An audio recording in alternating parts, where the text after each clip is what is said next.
I'm honored to be here this morning and share a little bit with you about what the Lord has done in my life, and was very moved by the worship music because everything you said is true. You know, He is so worthy of our praise and our love, and all He wants from us is our love. And all we need to do is reach out to Him and tell Him what it is that we need. And so I hope that by sharing my story with you today, I will be able to glorify a little bit of what He's done in my life. Um, so, as Pastor Ken said, my name is Tracey Casciano. I was raised in the Northern Virginia area, and I live in Lorton, and I have four grown sons and a husband who has blessed me very much with his love over the years. And I, as he mentioned, have written a book. It's been out this November. It will be 1 year since I published it.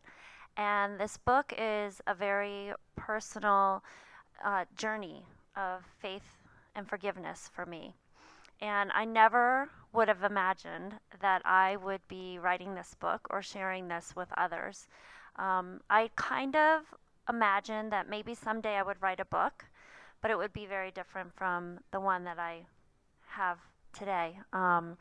I thought that the book that I might share someday would be full of all of the joys of parenting and all the fun that my husband and I have had over the years of raising four sons. And so as I thought about this book, I thought about all the chapters that would be in my head, and how all the funny little stories with our four sons would fill the pages of that book.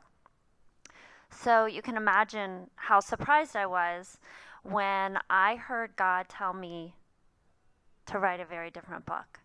And at first, I really balked at the idea, and I was very scared because I had hidden what I felt God was telling me to share for a very long time.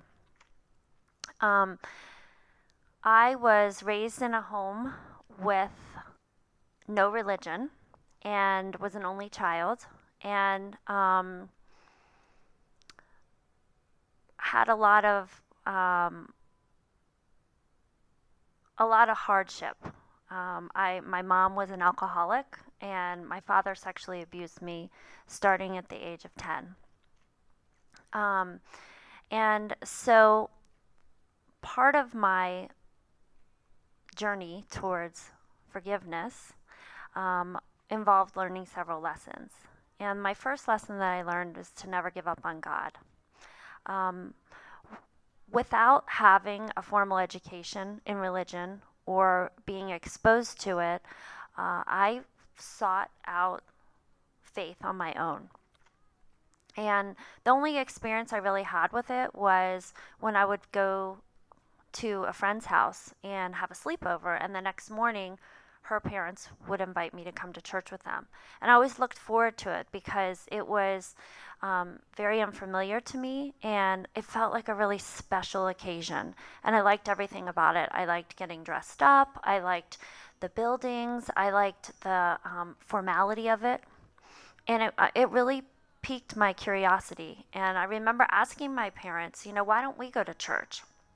And they were, oh, we don't need that.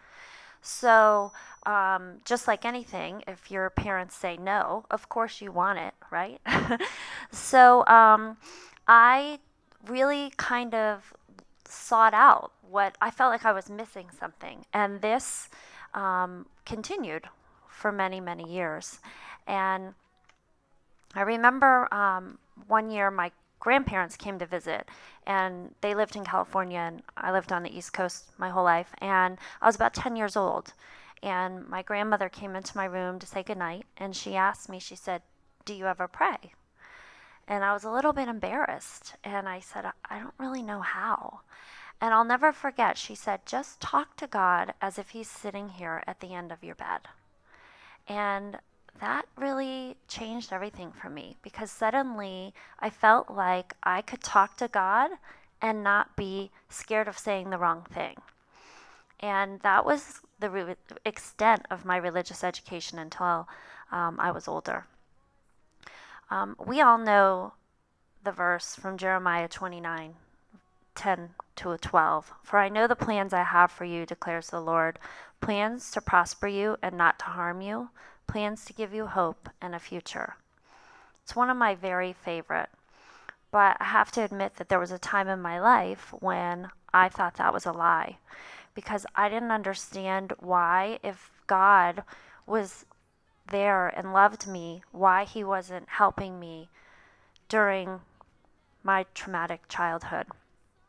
As I mentioned, my mom was an alcoholic, and she was in and out of rehab clinics for most of my youth. And when I was in high school, she tried to commit suicide. My father started sexually abusing me at the age of 10.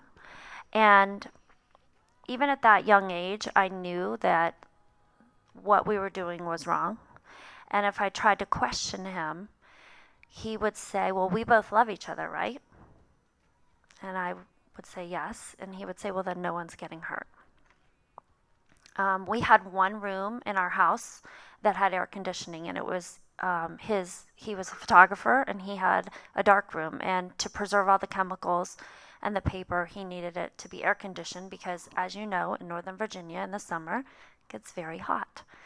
So one hot summer evening, he decided that he would sleep in the dark room because it was so hot he couldn't sleep, and he invited me to join him. I felt trapped, conflicted, and alone. My mom knew what was happening, and she did nothing to help and didn't reach out to anyone. I used a lot of different coping mechanisms to survive, and the one that I chose was to deny and avoid that anything was wrong. All I wanted was my life to be normal, and all I needed was God. And this happens a lot of times during our life. We can often ask, where is God when life gets hard? And we can look in the Bible for answers for this. And it's in these hard times that we have to remember that even when you can't see him, you must trust that he's there and he will not forsake you. When you have no strength of your own, you know that that's when you can fully rest in his presence. In 2 Corinthians verse 12, we read, my grace is all you need. My power works best in weakness. And for me, this was completely true, because it was in my darkest, weakest moment that God rescued me, the day I forgave my parents. The second lesson that I learned along this journey was to do whatever it takes to get a personal relationship with God. As I mentioned earlier, I didn't have any kind of exposure to religion through my house. But all my life I was drawn to the idea of God. I wanted a God. I wanted my God, any God. And there was a part of me that was angry and confused, because if there was a God, why wasn't he protecting me? And why wasn't he helping me? And I wonder, does he know that this is happening?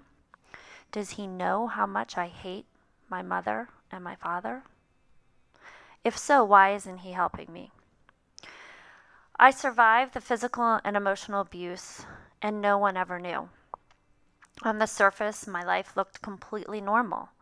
I was happy, I had friends, I was athletic, I was on the swim team, I was a cheerleader, I had boyfriends. The day I left for college, I felt like I had finished a very long marathon. My college was 4.5 hours away. I went to Virginia Tech, and I had my first taste of freedom. And I thought that by shutting that door, it was shut forever. But what I didn't know is that hurts that you go through never really go away. And it was during my time at Virginia Tech that, along with all my academic courses, I really wanted to pursue this idea of God. And I remember my college roommates would get up on Sunday and go to church. And I was like, oh boy, I was too scared and hesitant because I didn't know enough to go with them. And it was during my freshman year that I met a wonderful young man who I ended up marrying. And as we started dating, I sort of approached the question with him and I said, does your family go to church? And he said yes. And I admitted that I didn't, and I didn't know much, but that I wanted to learn. And I was nervous doing that because I thought he might judge me, but he was very wonderful about it and said, well, why don't you come with me? And so we started attending church together, and he started, showing me a little bit about the Bible and answering some questions. And at first it was hard. I wanted proof. I wanted to be able to look back in the history book or show me a picture. How do I know that God is real? And I'll never forget asking him that question and his response. He just looked at me and he said, that's what faith is. And it was at that moment that I realized it's a decision. You're either with it or you're not. And I realized, you know what? I've gotten this far. And someone has been watching out for me. I know that. I know that. And so that's really what started my religious journey, I'll call it. So we started going to church together, and that really started everything for me. When we decided that we wanted to get married, I had to become baptized and meet with a priest and get communion and all the things that a lot of people do when they're younger. And it was all new and exciting for me, but to be honest, it was a little bit self-serving because, like many young brides, I was focused on my flowers and my cake and my dress, and I just wanted to be able to check the box so that I could get married in the pretty church. And my parents had met my now husband and loved him, and he thought they were great. I never told him anything about my past. And I wondered what God thought about that because I felt like a fake. And I was broken and fearful for my future, but I didn't have the tools to ask God for what I needed. And so by the time we were getting ready to graduate, we knew that we wanted to be together. And as I said, we ended up getting married. But my perception of faith and what it meant to be a Christian, I was pretty naive. And so 3 years after we were married, we began our family, and I was really purposeful that I wanted to give my children two things that I never had growing up, and that was love and a sense of faith. We attended a Catholic church on and off, but something wasn't right for our family. It wasn't the right fit for us, and I felt like I was yearning for something, and that was a personal relationship with Jesus. And it wasn't until 2008 that unending desire was finally filled. Our family found a church that is now our home, and we've never looked back. Our lives are filled with worship music, and my kids are very involved in the youth group, and we've been on mission trips. We participate in Bible studies, and our life is filled with peace and joy. And my husband and my sons and I are confident followers of Jesus. So I say do whatever it takes to find that personal relationship with Jesus, because it will change your life. And life will throw curveballs at you. And there will be times when you doubt that he's watching out for you, but I promise you he is. And many times we want God to make painful circumstances go away. As humans, it's sort of our nature to want instant gratification. And you can look on the internet, you can go in any bookstore and find this today. There's 21-day fixed diets, and there's how to get rich quick schemes, and plastic surgery to erase all of our lines. And So, that's sort of our nature. And we have to think about, like, well, what happens when the plans that we were entrusting ourselves rather than God, what happens when those fail? And the Bible discusses that. In Romans 5, Paul explains how our faith will bring us joy, even when we're faced with difficult times. It says we can rejoice too when we run into problems and trials, for we know that they help us develop endurance. And I know that that's one of the reasons that I'm able to stand up here today and share my story with you. The third lesson that I learned along this journey is definitely the toughest part, but I know that it was part of God's plan for me, and that's one of forgiveness. I mentioned earlier that my relationship with my parents was one of avoidance and denial, especially after I left home.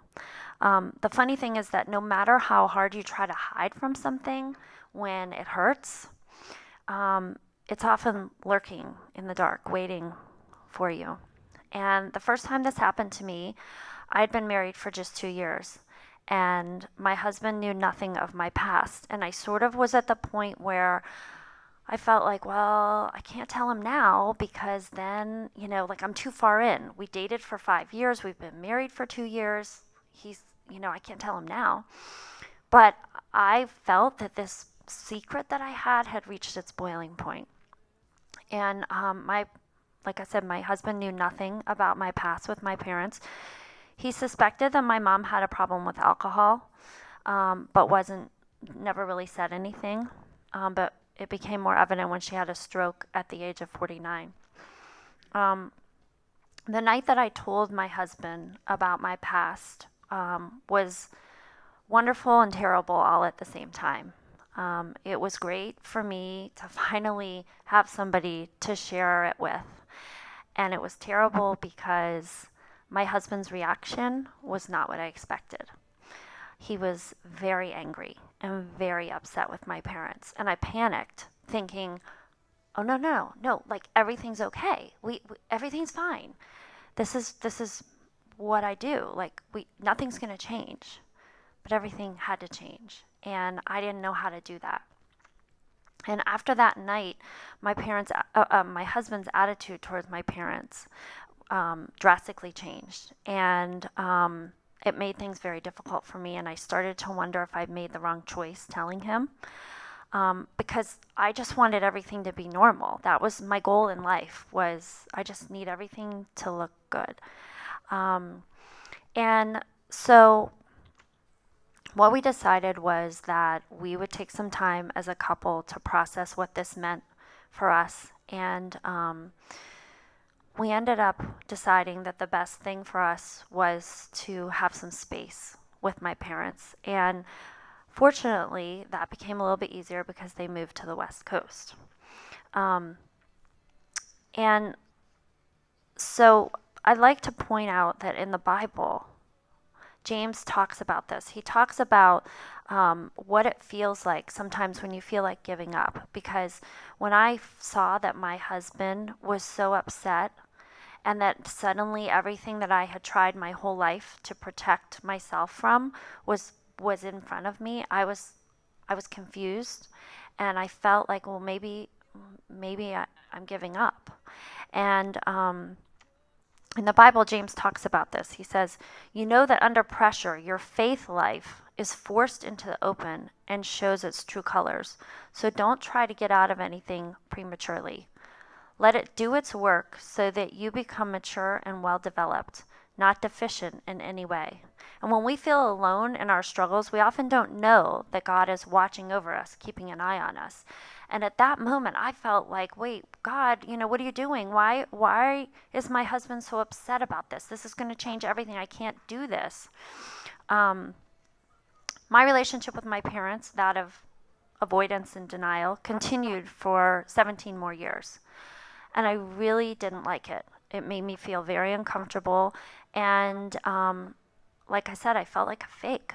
They would call for birthdays and Christmas and things like that, but it was very superficial. And as my children got older, they started asking questions because my husband's parents were very much involved in our life and still are today. And they wanted to know, why don't we know your parents? And for many years, I would say, oh, they live far away. It's really expensive for us to go visit them. But as I got older, they got a little smarter and started to ask more questions. So I finally had to tell them, my relationship with them is not like our relationship with grandma and grandpa, my husband's parents. And so as this went on, I just felt worse and worse about this situation, and I never knew how it would end. But I stayed faithful that God had a plan. And as this went on, I started to worry about my parents' health. As I said, my mom had had a stroke at a young age, and I'm an only child. So I started to worry, what's going to happen if something happens to my father? What am I going to do? How am I going to take care of my mom? Or vice versa. And then one Sunday morning in the spring of 2013, I was sitting in church and I was listening to my friend lead the worship. It was a beautiful morning. And when the worship music ended, I sat down and I looked at the program. And I remember I just broke out into a sweat. And in large letters, it said forgiveness. And as the pastor started speaking, I felt like there was a spotlight on me. And I looked around to see, is anybody noticing what's happening to me? And why do I feel this way? And I remember that I felt like he was talking to me when he said, if you forgive those who sin against you, your heavenly Father will forgive you. And I just broke out into a full-blown panic attack. I was sweating. I felt like I couldn't breathe. And I thought to myself, how can I possibly forgive the two people that have caused me so much pain as a young girl? And they don't deserve it. So I struggled with this. And when we got home, my husband realized that something wasn't right. And he asked me, he's like, are you okay? And I said, I think I'm supposed to forgive my parents. And I was angry and confused, and I didn't know why. So I went to the pastor reluctantly because I knew I was going to have to tell him everything. And I said, if I forgive them, isn't that the same as just letting them off the hook? And he gave me an answer that I'll never forget. He said, by forgiving, you're not letting the person off the hook. You're letting yourself off the hook. And it was at that moment that I realized I was the only one hurting. And I was allowing what they had done to me affect my whole entire life. And so after talking to him and processing and praying, it was clear to me that I needed to forgive my parents, but I didn't know how. After all, we'd been estranged for 17 years. It wasn't like I was going to hop on a plane and show up and be like, hi, guess what? I forgive you. So I needed to make a plan. So I decided that the best thing to do was to write them a letter. And as easy as that sounds, it was harder than writing my book. I started and stopped and rewrote that letter at least 30 times. In the letter, I explained that they didn't deserve my forgiveness, but that I was tired of suffering from their actions. I emphasized I didn't expect anything to change, and I referenced the Bible and made it clear that the real reason that I was forgiving them was because I needed to put the past behind me. I put the letter in the mailbox and wanted to feel better, but instead I agonized over, did I put a stamp on it? Did I put the right address? What if it gets lost in the mail? And then finally, I realized, you know what? The ball's in their court. And I got this sense of freedom. And as days and weeks passed by, I never got a response from my parents. But I am still humbled by my own obedience, and I'm confident to this day that I made the right choice. I can't imagine the potential effects that I could have experienced from carrying the burden of unforgiveness any longer. And I'm amazed by God's knowledge that I needed to surrender to the message of forgiveness at that time. Um, I had never, like I said, I had never shared my story with anybody before. So my relationship with John's parents was also fake because they would ask me, what do you hear from your parents? How are your parents? And I always was like, oh, they're fine. Everything's fine. And that really affected me. And I felt like it affected my husband too because we weren't being honest. And 2 months after I sent the letter to my parents, this is now 19 years of being married, my mother in law and I were walking along the beach together. And she asked me, she said, so what do you hear from your parents? And I was like, you know what? I can't do this anymore. And I told her everything. It was hard, but it was also a very beautiful moment. And 2 months after that, just 6 months after I'd heard the message on forgiveness, my father died. He had had surgery to fix a broken ankle. And in that surgery, he had to get some pins and plates and things. He was 74 years old, healthy, other than a broken ankle. And when they put all the pins and plates and everything in, anytime you get a surgery, there's a risk of infection. And he got an infection, and it went systemic, and it went to his heart. So when I found out from a neighbor that he was in the hospital in New Mexico, I was, faced with a whole new dynamic. I didn't know where my mother was. I didn't know what was going on, and I needed to drop everything and fly to New Mexico. And unfortunately, my husband was involved in a big project at work and was unable to go with me. And my mother-in-law jumped up and said, let's go. And if I hadn't told her that day on the beach 2 months earlier, that would have been very difficult for me to do at that time. So again, I know that it was God's timing that He told me to tell her that day. So we went to New Mexico, and I was overwhelmed by what laid ahead of me. The day we arrived, my father passed away. I was left with 2 houses to sell. I had no idea about their finances, and my mother didn't either. And so as I struggled with this, I started to pray unceasingly, and I read the Bible a lot. And I read a story about a woman who took a risk to receive healing from a physical issue. And the woman lived as an outcast because of this physical issue that she had. And she heard reports of how Jesus went from town to town healing people. So she was brave enough to go see him. And she stood among the crowd and told Jesus her issue. And on that day, she heard the words that freed her. He said, daughter, go in peace and be freed from your suffering. And that's how I felt after I learned how to forgive. The last lesson that I learned along this journey is that we all have our own stuff. We all have issues. And that's part of our testimony of God's strength and power in our own life. And I hid for so long. I didn't want anyone to judge me because of what had happened to me, because I thought that I was the only one. And, it could be anything. Maybe it's a drug addiction. Maybe it's infidelity. Maybe it's abuse. We all have something because we're humans. And we're not perfect.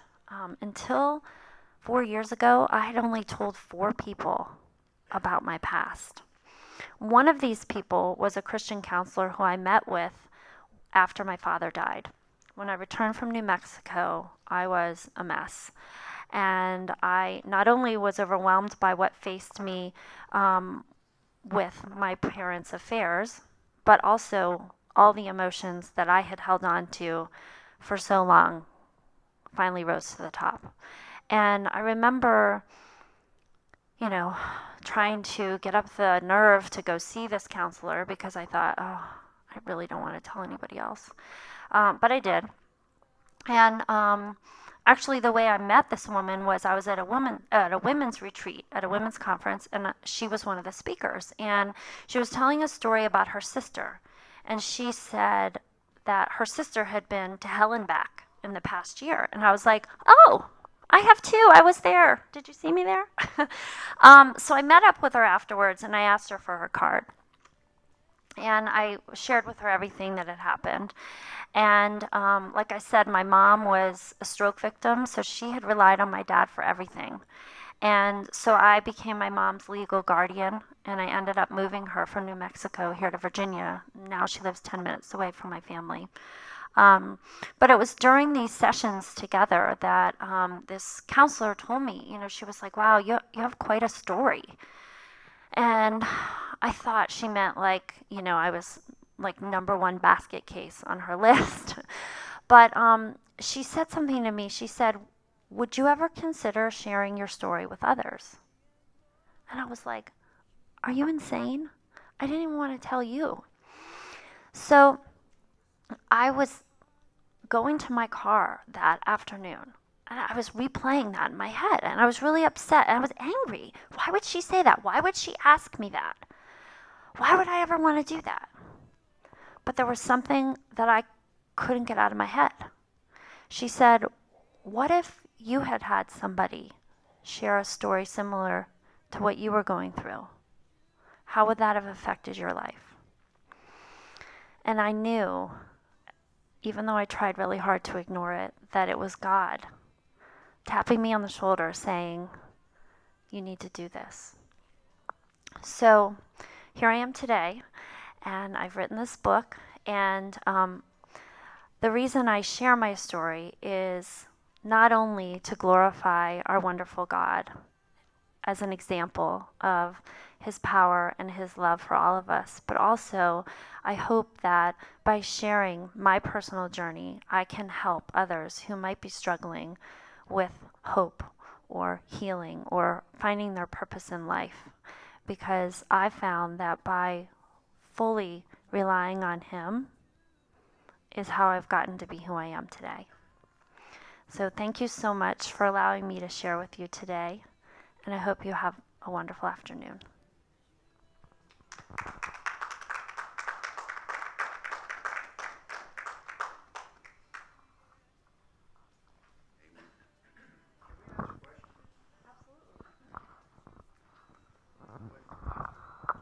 You want to now, or you? Yeah, I mean, I think it'd be appropriate now. Sure, sure. May I ask, did you ever approach your father while he was still living? Oh, okay. How do you feel about that? I'm okay with it. I'm okay with it. I mean, I have to assume that he got the letter and he read it. That's what I assume. And the fact that he chose not to address it with me is between him and God at this point. Do you ever have any thoughts about where he is as far as in heaven, or did he know the Lord before you don't know? I know he did not. How do you feel about that? I'm sad, but I'm sad, but I don't, like, he made a lot of choices in his life that I think would have really disappointed God. So, he was raised in a home with religion, and he chose to ignore it. So, I mean, as a child, I can't say that I ever felt responsible for my father's, spiritualness. Now, I will say that having my mother back in my life now, I do feel a sense of responsibility. And I'll tell you a quick story, actually. She knows that my family is very involved in our church and has not really acknowledged it. She knows I wrote a book, but she doesn't know what it's about. We've never spoken about the past. And at this point, I don't feel that it would benefit either of us. Our relationship today is more like caregiver, care receiver. She lives in an assisted living facility, and in the last 10 months, she's had 2 big accidents. In December, she fell and broke her back and was in and out of rehab. And then the last day of July, she fell and broke her hip and had to get a hip replacement. And she just went back to her assisted living facility last week, which I'm learning a lot about elder care, but that's a whole nother. It's a whole nother day. But I do want her to know. I want her to know God. I don't know how to do it, but I'm trying to sneak it in whenever I can. And my kids got a kick out of this. So I told you that she was at a rehab center, and she got a sore on the back of her heel from being in the bed. And so they were having to address it. And anytime you get a wound or anything like that in an assisted living facility, it's a big deal because it can be a source for infection and all that. So I was monitoring it and looking at it, and kind of pulled off her sock and sort of made a joke about that her feet kind of smelled not so great. And she said, well, I haven't had a shower in a while. And I thought, ugh. And so I said, well, why don't we get some clean socks? And she said, well, why would I put clean socks on dirty feet? And I said, do you want me to wash your feet? So I did. And as I sat there with a little bin of water and a washcloth, washing her feet, I said, you know who else washed feet? And she looked at me and I said, Jesus. And she just kind of stared at me. And I couldn't help but get this big grin on my face because I thought, she knows what I'm talking about. She knows exactly what I'm talking about. So that was kind of, I feel like maybe I got that opportunity for a reason, even though I have to say it was pretty gross. Are there any other questions? Thank you all very much.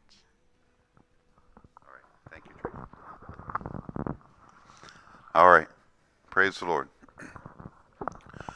Once again, if you didn't get a chance to put anything in the offering plate, I encourage you to do that. We'd like to be able to bless her with a generous offering, and please take a look at her book back there and consider purchasing it. And for those who are watching online, it's TraceyCasciano.com, right? TraceyCasciano.com, and you can get more information about her and her book there.